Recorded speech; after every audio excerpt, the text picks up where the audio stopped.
అబద్ధం ఎంత అందంగా సృష్టించబడుతుందో నిజం కూడా అదే తరహాలో వెళ్ళిపోవాలి. ప్రతి ఒక్కరికి వీడియో షేర్ చేయండి, సబ్స్క్రైబ్ చేసుకోండి, చేయించండి. ప్రతి క్రైస్తవ గ్రూప్, ప్రతి హిందుత్వ గ్రూపులు, ప్రతి ఒక్కరు కూడా ఇప్పుడు హిందూ, ముస్లిం, క్రైస్తవులు అందరం కలిసి ఉంటేనే మనం ఒక సమూహము. ఎవరికి ఎవరు శత్రువులు ఉండరు, అందరూ రాజ్యాంగాన్ని అనుసరించిన వ్యక్తులే. ఏ కులాలైనా ఏ మతాలైనా ఇప్పుడు మనం ఊర్లలో ఉన్నటువంటి వ్యక్తులు మన అందరికీ అక్కడ ముస్లింలు ఉంటారు, హిందువులు ఉంటారు, క్రైస్తవులు ఉంటారు. ఒకే ఫ్యామిలీలో ఒక్కొక్కరు ఒక్కొక్క మతాన్ని ఇష్టపడతారు, ఒక్కొక్కరు నిజంగా ఒక్కొక్క పార్టీని ఇష్టపడతారు, కానీ వాళ్ళు ఎక్కడ విడిపోరు. వాళ్ళు ఒకే దగ్గర తింటారు, ఒకే దగ్గర ఉంటారు. దయచేసి మీ అందరూ కూడా ప్లీజ్ సబ్స్క్రైబ్ చేసుకోండి, షేర్ చేయండి అన్న. థ్యాంక్ యూ సో మచ్ అన్న. మీ డౌట్స్ కూడా నేను రాస్తాను, మీ కామెంట్ రూపంలో కూడా మీ కామెంట్స్ కూడా పెట్టండి. నాతో మాట్లాడిన తర్వాత కూడా మీ కామెంట్స్ పెట్టండి. ఆ కింద ఏ అయితే మీరు చెప్పాలనుకుంటే ఆ కింద కూడా కామెంట్ చేయండి అన్న. Please thank you so much అన్న. జై భీమ్. ఇంకో కాల్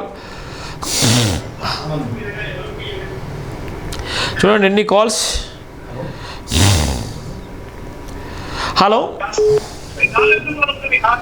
హలో హలో, ఎక్కడి నుంచి మాట్లాడుతున్నారు సార్? ప్రకాశం జిల్లా ఒంగోలు. చెప్పండి సార్. అది అనుకోవాలి సార్ మాట్లాడదామని. నేనే మాట్లాడు, లైవ్లో ఉన్నారు మీరు లైవ్లో ఉన్నారు. చెప్పండి, ఏం చెప్పాలనుకుంటున్నారు? జై భీమ్. జై భీమ్ అన్న. జాన్పాల్ అన్న నా పేరు. అన్న జాన్పాల్ అన్న, చెప్పన్నా. అన్న నేను ఒక చిన్న డౌట్ అన్న నాకు. చెప్పండి అన్న. ఎవరైతే ఈ మీడియా వాళ్ళు యూట్యూబర్లు వేస్తున్నారో అన్న కేవలం మందు షాపుల దగ్గర మాత్రమే వీడియోలు ఎందుకు దొరుకుతున్నాయి వీళ్ళకి అన్న? ఓకే, అందరికీ డౌట్స్ అవే అన్న. మందు షాపుల దగ్గర, తర్వాత యాక్సిడెంట్ అయి పడిపోయిన దగ్గర మాత్రమే వీడియోలు చూపిస్తున్నారు అన్న. వాళ్ళకు అన్న ఇంకా నిజాన్ని పాలన్నా నేను ఏం చెప్తున్నాను, వాళ్ళ దగ్గర ప్రవీణ్ పగడాల గారిది ఓన్లీ వాళ్ళు ఏం చేస్తారంటే ఆయన మద్యం సేవించి చనిపోయింది అని చెప్తున్నారు కాబట్టి అందుకోసమే వాళ్ళ దగ్గర వైన్ షాప్ల దగ్గర ఉన్న వీడియోలు కనిపిస్తున్నాయి అన్న. ప్రవీణ్ పగడాల గారు బయలుదేరిన దగ్గర నుంచి రోడ్డు మీద చాలా సీసీటీవీలు ఉంటాయి. మనల్ని బిల్లు లైవ్ మాట్లాడదాం.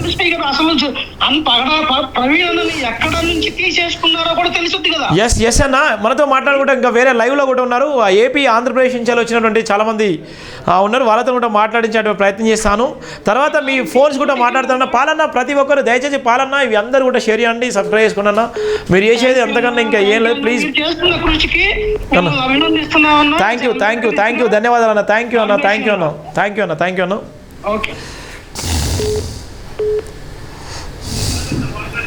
హలో చెప్పండి అన్న. జై భీమ్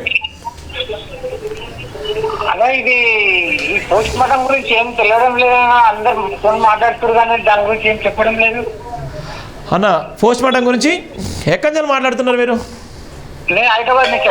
చెప్పన్నా, ఏంటి డౌట్?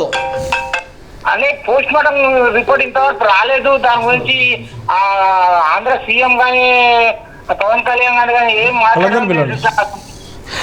ఓకే అన్న, వాళ్ళు దాని మీద స్పష్టంగా చెప్తారన్న. చెప్పాలని మనం కోరుకుంటున్నాం అన్న.